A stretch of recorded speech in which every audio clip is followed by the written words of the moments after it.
brought to you almost live from the Dude in the Basement Studios. Why? Because that's where the good stuff is. It's Sips, Suds, and Smokes with your smoking host, the good old boys.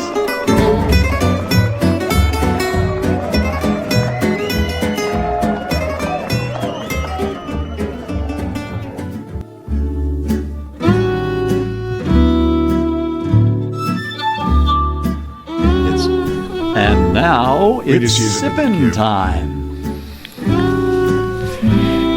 Hey, welcome to this quick shot episode where everything good in life is worth discussing. As always, we are the best thing on at 2 a.m. Yes, we are. Not really. I watched Wrath of Khan last night on my Apple TV. Oh, that was the best thing. That wasn't live. You were streaming.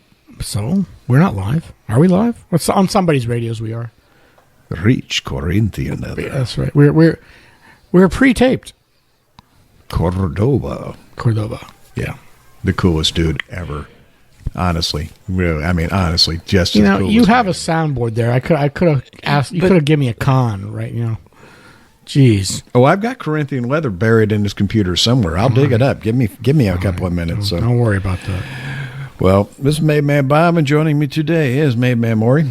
Good morning, Bob. It's a pleasure to be here. I'm excited for this special episode. And good old boy Harm. Thanks, Bob. I really enjoy doing these wine shows. We should do more of these.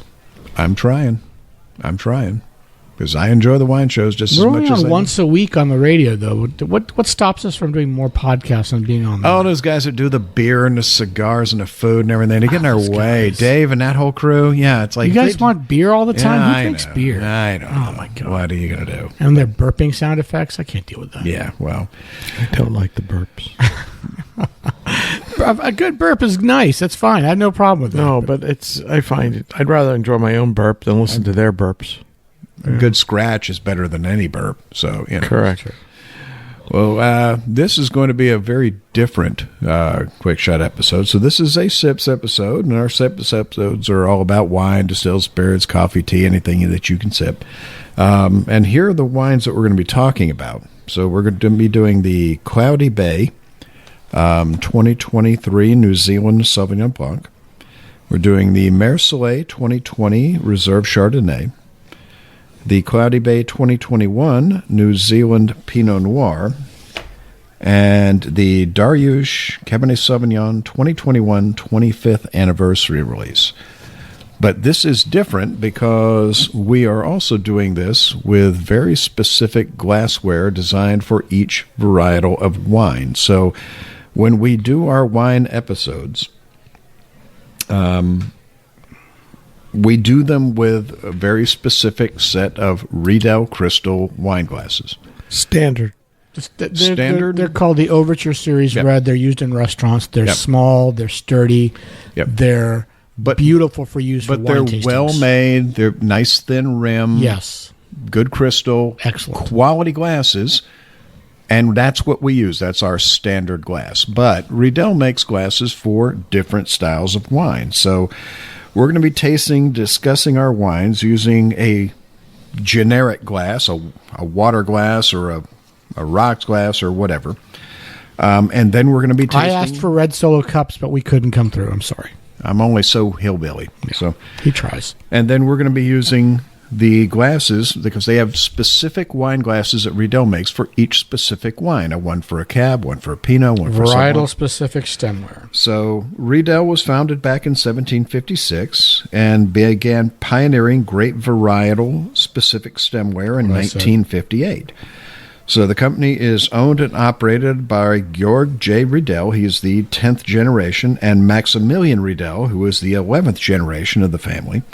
They've done a lot of research on the impact of the size and the shape of the glass across all of the different types of grapes, as well as spirits, whiskeys, cognacs, all kinds. They have an amazing Coca-Cola glass. Oh. I cannot tell you how amazing that I don't know one. if they still make that, but everybody raves I have about one. that. I have one. I just don't have any Coke in the house. I was going to pull it out, but I don't have any Coke in the house. I got a guy. Yeah. I've got, wrong kind. Yeah, it's the Coke glass is mind blowing how good it is. Yeah. I mean, you put it into like a red Solo cup and it tastes like Coke, and you put it into their Coke glass and it blows your mind. Yeah, you taste the vanilla, the lime, the clove, everything. It's fantastic. Well, the story I was told by the guy from there was they used it at a board meeting for Coca-Cola in Atlanta, and a couple of the guys on the board freaked out because they were worried people could figure out the formula. So they've spent a lot of time researching various shapes and sizes of wine glasses for different varietals of wine and making very specific stemware for each particular type of beverage. So we're going to be using today, they were kind enough to send us the Riedel Veloce tasting kits. These got 4 glasses, one each for Cabernet, Pinot Noir, Sauvignon Blanc, and Chardonnay.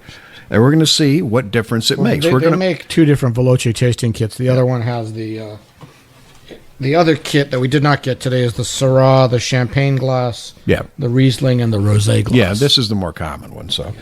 But we're going to be tasting and discussing and giving sips ratings on these individual wines using their specific glasses, which are made to highlight the quality of those wines. And then we'll go back and try it in a water glass or a red cup or whatever and see how different that wine tastes, which I think is going to be really kind of interesting. So, again, we use their generic wine glasses on all of our shows, but these are actually specific to the particular wines we're doing. So, and we are not using their generic glasses today. We're just using ordinary, non-Riedel glassware as our quote-unquote dummy glasses. I've got in front of me 4 different water goblets. Exactly. So we're going to be tasting and discussing these wines with these glasses, and we're going to be using our sips ratings and our signature sounds. So, 1 sip.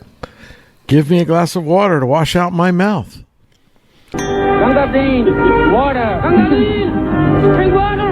Drink water. 2 sips. We still messed up. It should have been. He should have done that one. Yeah, we should have. Okay. We keep messing up, man. I know. All right, 2 sips. Nice. But what else do you have? Well, isn't that nice? 3 sips. Interesting. What was this again? Interesting. 4 sips. Let's keep this a secret to ourselves. Pour me another. That's his sexy time voice. It doesn't work. It's really creepy. Yeah, I know. Really creepy. Beyond creepy. 5 sips. Oh, my. I was unaware anything could be this good. Sounds like Bo. I tried to out-creep him, and I just gave myself You sound like Boss Hogg when you say that. Yeah. I upset myself with that one. I think you should. So...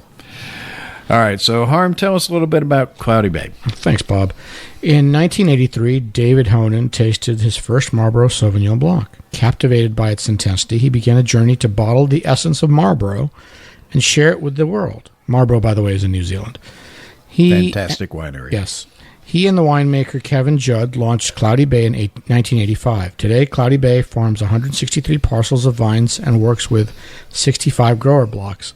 The founding member of Sustainable Wine Growing New Zealand in 1995, Cloudy Bay has consistently pioneered deep green practices, including regenerative agriculture, using solar and hydroelectric systems, and reducing its carbon footprint, and upholding their social responsibility. Our first wine from Cloudy Bay today is the Cloudy Bay 2023 New Zealand Sauv Blanc, 13.5% ABV. So this is not the Marlborough appellation, so this is from other blocks as well, I guess.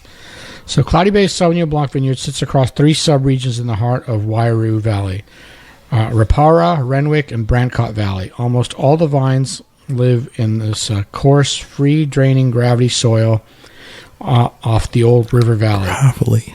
Gravelly. It was this soil that David Honan identified as ideal for the style of Sauvignon Blanc he wanted to make.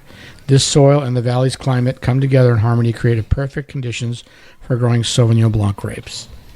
And it's a screw cap bottle like they do in New Zealand and Australia, mostly unless the wines are very expensive, they won't use. God bless the folks in Australia and New Zealand because they're not afraid to put a good wine with a screw cap. Yeah, screw caps don't go bad. That's right. I love the fact that they do I love caps. screw Stelvin caps. caps they're called these days. Yeah. So I'm using my Riedel Sauvignon Blanc glass, which we're going to have to put pictures up on the site. Yeah. This is a very narrow, what people would consider almost like a champagne flute. Kind of a tulip shape. It's tulip shape, yeah, exactly. And it's got an intensely thin stem to it. This is frighteningly thin. Frightening. That's the word I was looking for. Yeah. I'm afraid I'm going to break this glass, but it does a great job concentrating the aromas. Very delicate. The color is straw, super pale straw, almost clear. The nose is intense with passion fruit, fresh cut grass, citrus, gooseberry, little grapefruit, yellow grapefruit, and on the palate. The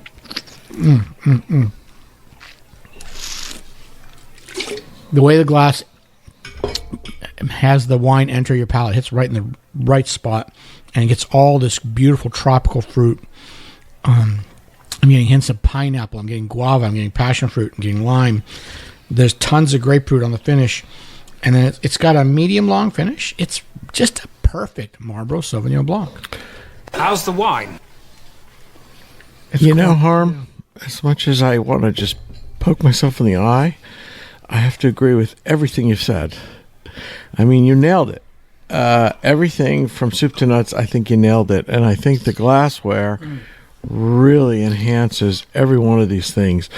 We haven't really gone back and talked about the dummy glass, quote unquote, but I think now... you want to talk about Taste it? Yeah. Taste it next to it. Right. It's unbelievable. It's very ordinary. It's just everything amped up to 11 with the Riedel glass, but yet the standard ordinary glass is just that. It's an ordinary soft I don't even smell Blanc. the wine in this water goblet. I can't smell it. I mean, it has virtually no nose. It's a hint of lime, maybe. Yeah. That's all I get out of it, out of the water glasses. Hint of lime. It's like lime water. Mm-hmm. Right.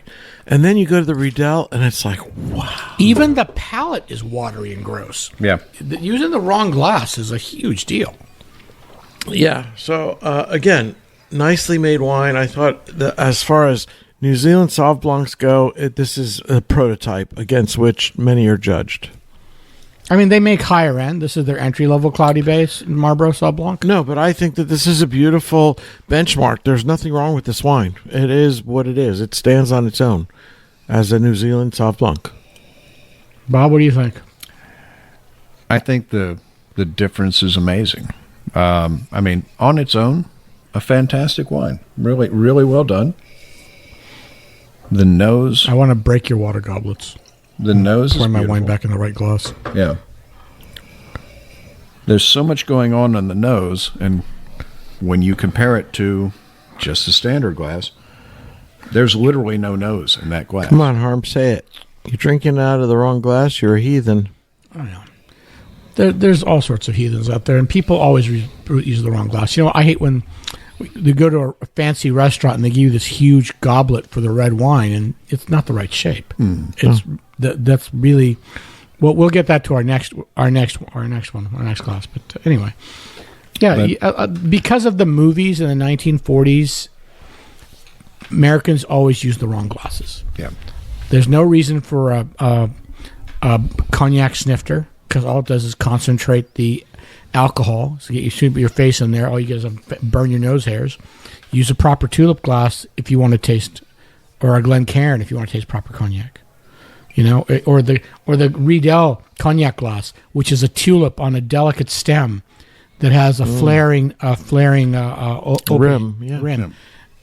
It makes a huge difference. You will taste things that you would never get in the improper glass. Well, glassware makes such a difference. Well, I think that will be the take home, and I hate to cut to the punchline because you'll stop listening, but at the risk of doing that, invest in good glassware.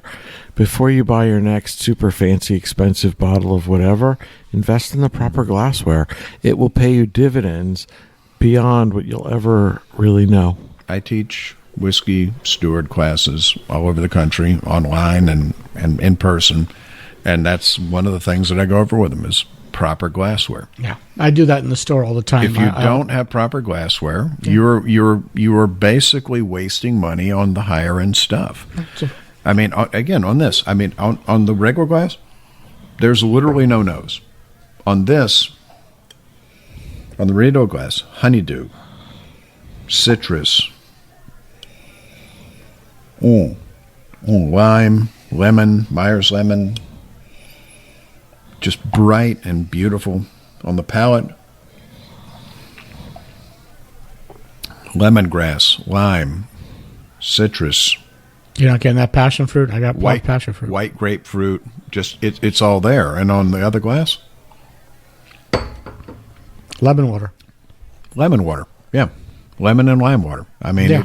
it completely washes out. It's not bad. It's just not good. No, it's just not good. And that just shows you this is an excellent wine. So we're going to be giving the Cloudy Bay 2023 New Zealand Sauvignon Blanc a well-deserved 3 sips. Interesting. I think it deserves higher, but whatever. I think it deserves higher too, but in that water glass, 1. It didn't show at all. did Yeah, it? Not at it all. just doesn't even taste like wine.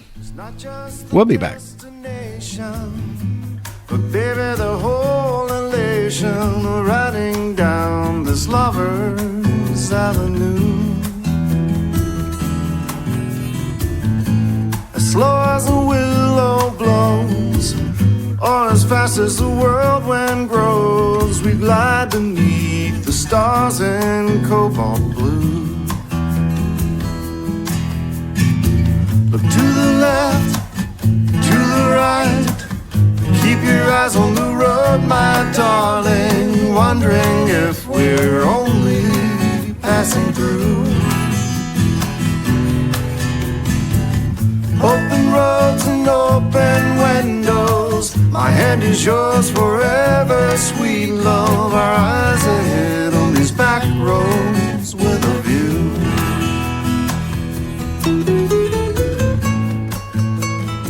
So insanely thin.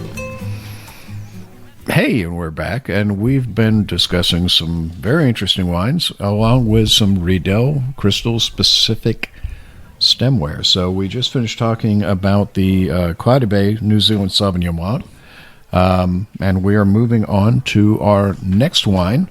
We have a Riedel glass specifically made for Chardonnay, and then just a generic glass for the Chardonnay.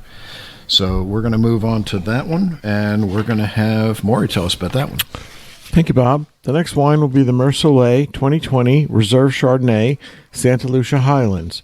Fermentation and aging were in a mix of old and new French oak for 11 months. Malolactic fermentation on a portion of the wine, and the barrels were hand stirred to promote a creamy texture. The wine comes in at 14.5% ABV, and it retails in the range of approximately $20. You can get it on sale for 15 or less. Yes, this is the Reserve. Is that still true, Harmeet? Yeah. Okay. The Mercelet began 30 years ago with a drive from Napa Valley down to the Santa Lucia Highlands in search of the best land to plant Chardonnay. The first vineyards were planted in 1988 on that land that previously was dedicated to grow crops and cattle grazing.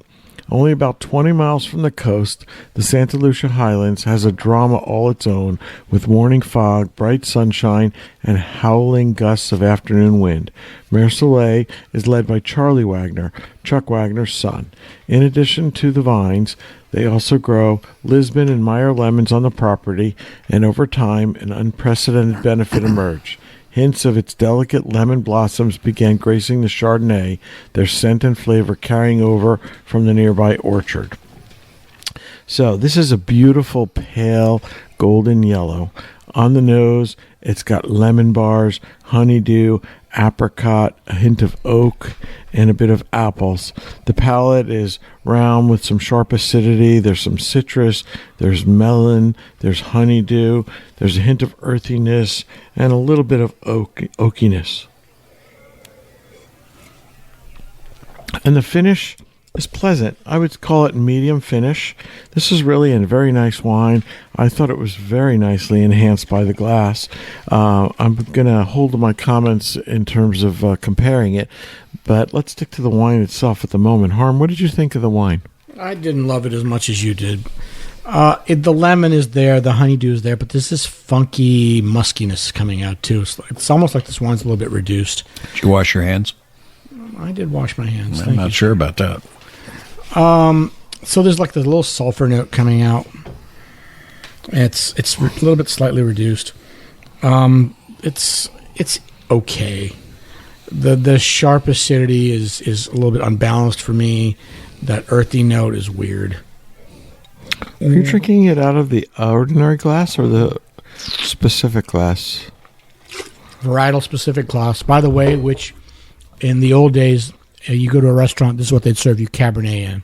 The big wide glass with the open mouth. That's not the proper glass for Cabernet. This is good for Chardonnay. You need that air to get into the glass for the white wines. So out of the water goblet.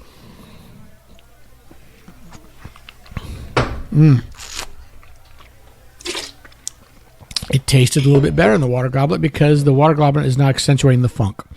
I find that these glasses are going to accentuate some flaws. If there are flaws, if there are flaws in your wine, you'll taste them with this. These wines accentuate the varietally correct things. I would love to have this. Do we have any Chardonnay left from the previous show?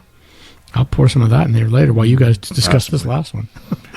Bob, what do you think? Well, I mean, for me, I think it's a lovely wine. Nice acidity, citrus, melon, a little bit of earthiness to it. But in the plain glass and not the Riedel glass, very ordinary. Not just ordinary, but almost vegetal.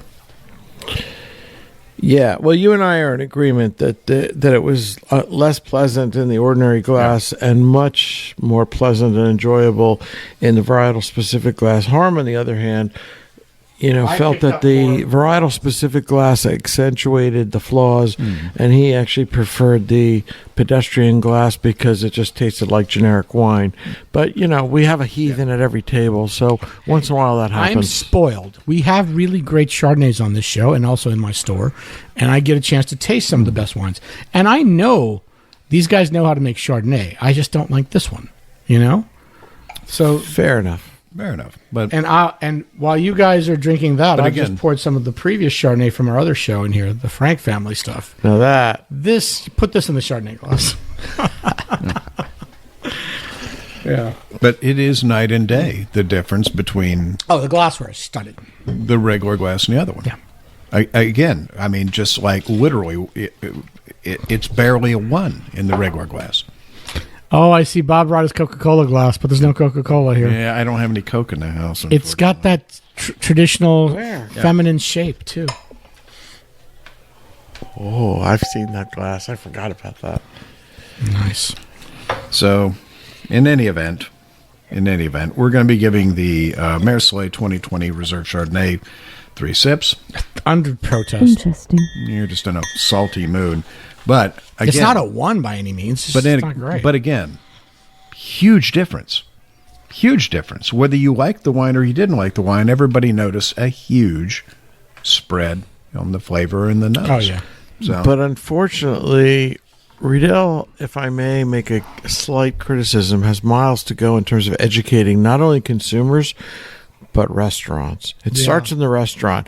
How often do you go to a restaurant and you have a correct glass for the wine or spirit you're drinking? If you're going to the really expensive stuff, they usually do. Yeah. Now. Yes, but they're few and far between. Even the really expensive ones, it's not a guarantee. Believe me, the guys at Riedel are constantly trying to get the restaurants to listen, but it's like, you're talking to a wall sometimes. So. But the point is, on one given night in a restaurant, you can influence hundreds of customers. Well, that's why they make these tasting kits. Because, I mean, you've been to one of these classes, and so have I, where they go to restaurants and bars and wine shops, and they do these classes to tell you. But the glasses that we're using today, this series, what's it called again? The Veloce. It's called the Veloce series. The Veloce series is for home use. Yeah. This would never survive in a restaurant. These are too delicate. No.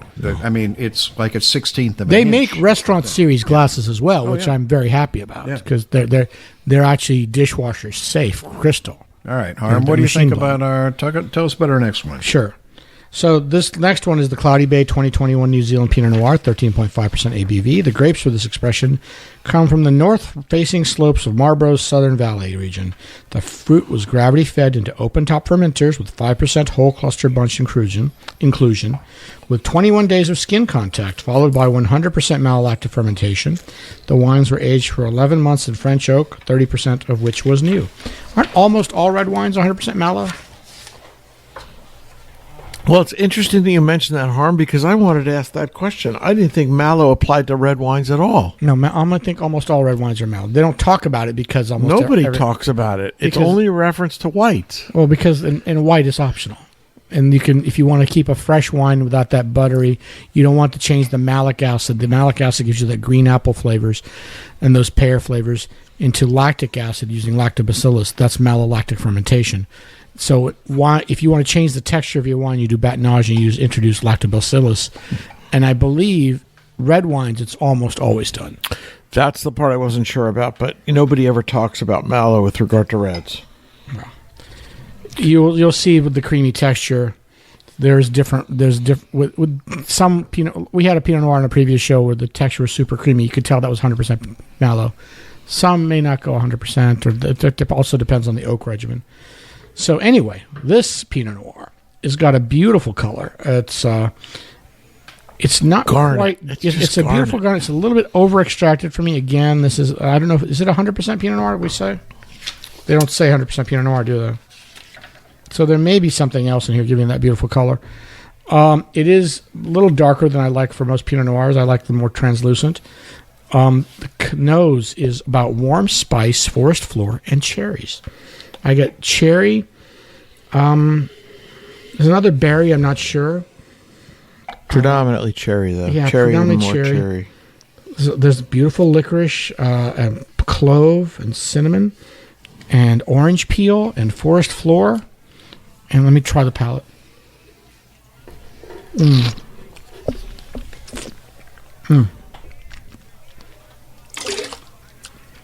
Cranberry.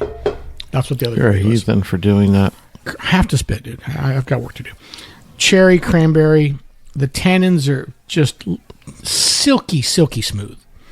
Very good. Not too much grip. Medium long finish. I enjoyed it. Bob, what do you think? I think it's an excellent wine. I mean, and the creaminess comes back on that finish. There's the mallow. The cherries, the berries on the nose. It's kind of bright. It's kind of fruity on the nose, but it's not too acidic. Not too acidic at all. It's got a nice mouthfeel to it. It's got a good coat to the tongue. There's no holes in the palate. I mean, front, middle, and back of the palate, there's a nice coat. Covers everything. Dark cherries, that tartness from the cranberries is definitely there. I definitely get that forest floor, a little bit of herbal. Are you getting the orange peel or no?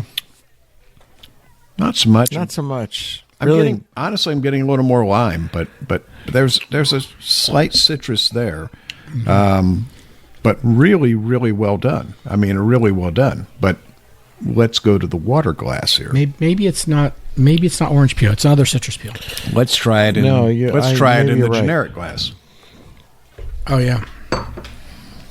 No nose. In the generic glass, there's no nose. If you cover the top of the generic glass with your hand and then put your nose in through like a little gap between your thumb and your forefinger, you'll get the nose. In the generic glass, but still light. There's no nose on the palate. I can barely taste the cherries. The cranberry note, the tartness comes out, but the fruitiness basically dies.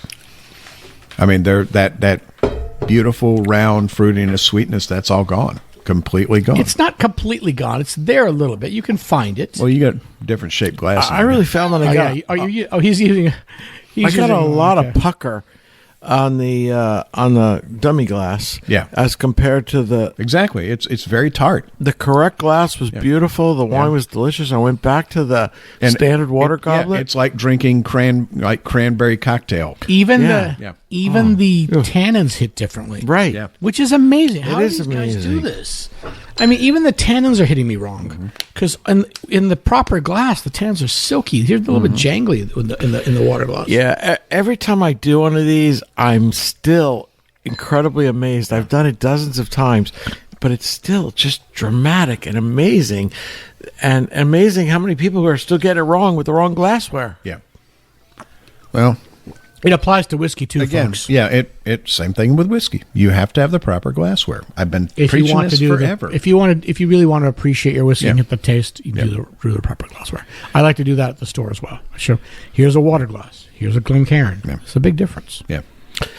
Yeah, I think in the past people thought it was a little pretentious and say, "Yeah, I can drink out of a solo cup." A rocks glass is fine. A rocks glass is great for cocktails on the rocks, Right? Not for your whiskey neat. Yeah.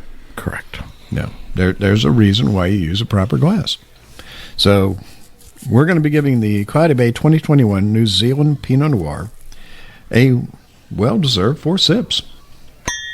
That's classified. All right, so that takes us to our last wine, and this is actually a reboot because we did another show where we ran out of time.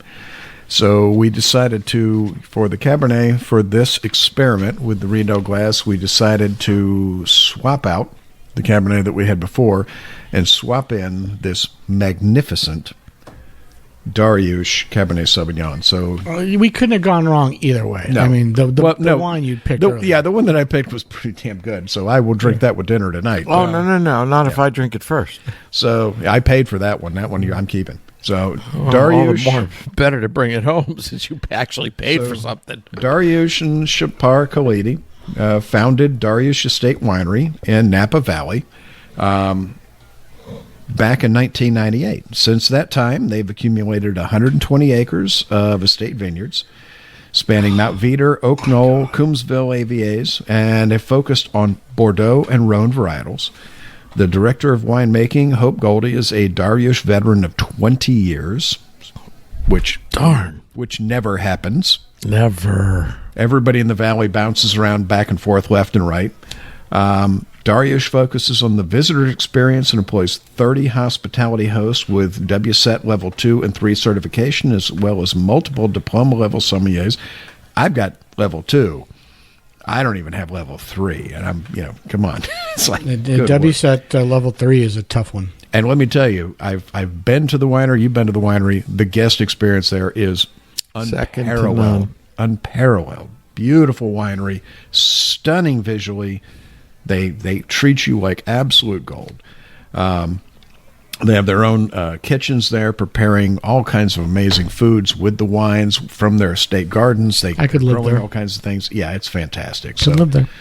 So we're going to be tasting the Dariouche Cabernet Sauvignon 2021 25th anniversary release. It's 15.4% ABV. This is released to honor the 25th anniversary of Dariouche, 78% Cabernet, 20% Merlot, 2% Petit Verdot from the Dariouche Estate Vineyards in Napa Valley, Mount Veeder, and Coombsville, with contributions from the Hillside Vineyards and Spring Mountain. It is hand-harvested, destemmed, and then fermented in stainless steel tanks aged 21 months in 75% new French oak barrels. The barrel lots were racked twice per year for clarity.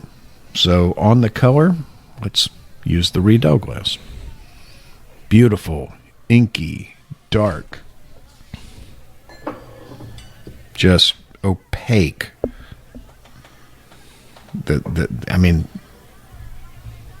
Absolutely marvelous. On the nose, huge black cherries, dark berries, a little bit of cigar box and cedar.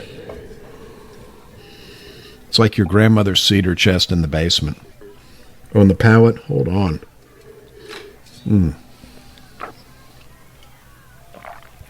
The tannins are huge, but not. They don't hit you over the head. They're not rough. They're beautiful. They're thick. It's like chewing on a steak. There's blackberries in there, dark flowers, violets, blackberries. Boysenberries. I haven't had boysenberries forever. A little bit of dark chocolate, dark cocoa, a little Knott's bit of mocha. Berry Farm in California. So beautiful. I mean, just absolutely fantastic wine. Now, this wine was delicious when we reviewed it once before. But in this glass, it's even better. It is mind-blowing. We were using Riedel glasses both times. Yeah. It is mind-blowing. We were using Riedel, the regular generic glass. The generic glass, which are fantastic glasses, but this one is specific for this wine. And wow, what a difference. Hold on. Let me get my rocks glass that has a small pour of this, and let's try what it is in just any glass. I hate seeing you even drink from that. Not wine. But I used to say There's no nose. There's almost no palate. There is. The cherries are gone.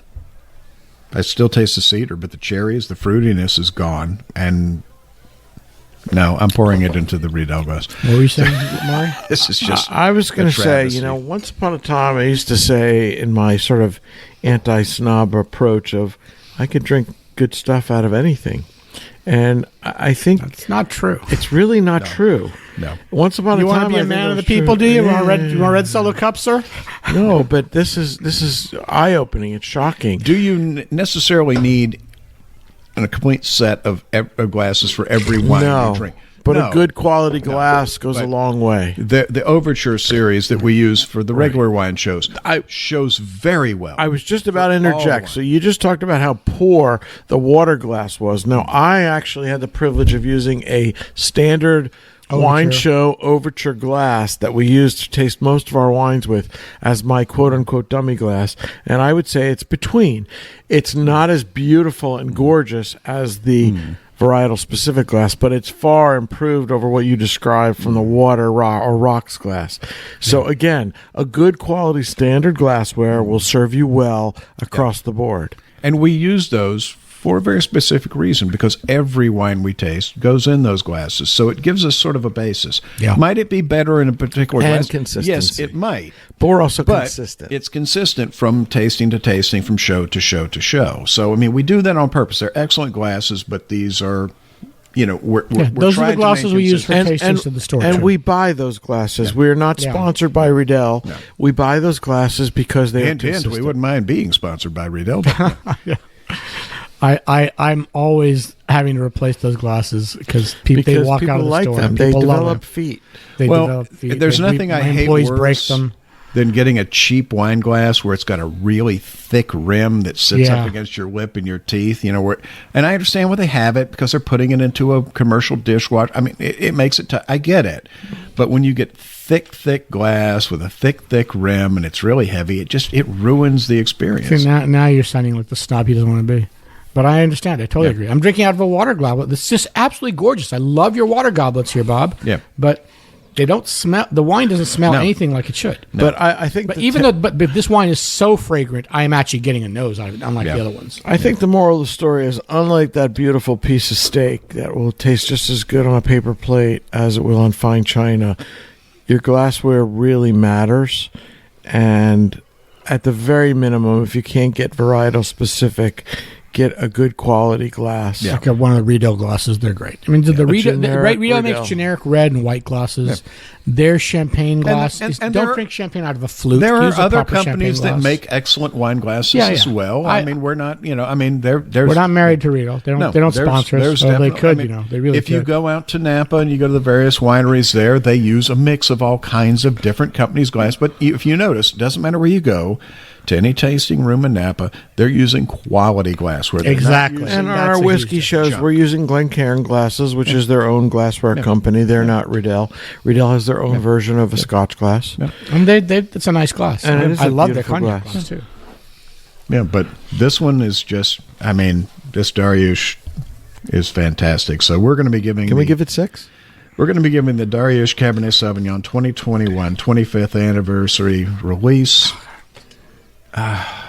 It's only 5 sips, dude. But Oh my have you goodness! noticed, have you noticed how much good spice comes out now in this glass? Oh my god! I'm giving it 5 because I don't have a button for 6. So it is absolutely fantastic. But It was You know. great before, but the Riedel, thank you for bringing it back for an encore with the Riedel glasses. yeah, it's just Really just takes it to a whole nother level. so much better. Well, pour it out of that dummy glass, pour it in the good glass. Already It's did. so much better. Hey, Mama Ray's no fool. Yeah. Well, again, this is an eye-opening kind of experiment. This is something that I've been trying to do for quite some time. I finally found the right folks over at Riedel to kindly send us these tasting kits because Maury's done it and I've done it and Harm's done it, where they've had company sponsored things where Yeah. they said, hey, try it in this glass. And I mean, they had generic wine glass. We're doing it all kinds of glasses here, but they had generic wine glasses and then varietal specific. And the difference is clear. It absolutely is clear. There is a huge difference. So thank you, Riedel. Yeah. Thank you for sending us the glasses. We really appreciate it. But it came as no surprise to anybody at this table because we've all noticed the difference before. So, and we've had some good wine today. So, yeah, thank you for our wine sponsors as well. Yeah. Yes, thank you to our wine sponsors. Another great day in the basement. And well, that's all the time we have for today. So I want to thank everybody for joining us. Thank you, Maury. Thank you, Bob. Again, another privilege to be here in the basement today. I just wish we had more of the Darius room. And thank you, Harm. Thank you, Bob. And again, I don't say it often, but I mean it this time. I'm not buying it. Well, this is Made Man Bob, and we thank you for joining us. And remember, life is too short to drink bad wine. And fortunately, today, we didn't have to do that. Yeah. We hope you enjoyed this episode. If you're listening to us online, do yourself a favor and tap the subscribe button. Give it a little tappy. Tap, tap, tap-a-roo. The easiest way to listen to our show is to ask Siri, Alexa, Google, Uncle Larry, or whoever it is that talks to you on your phone. Play podcast Sip, Suds, and Smokes. We love your feedback, and you can reach us at info@sipsudsandsmokes.com. Our tasting notes flow out on Twitter and Instagram with our handle @SipSudsAndSmokes, and our Facebook page is always buzzing with lots of news. You'll also be able to interact with the thousands, Millions and millions of other fans on those social media platforms. Do us a favor. Take the time to rate this episode if you're listening to us online. That's a big help to us, and we get to see your feedback as well. Come back, join us for another episode, and keep on sipping.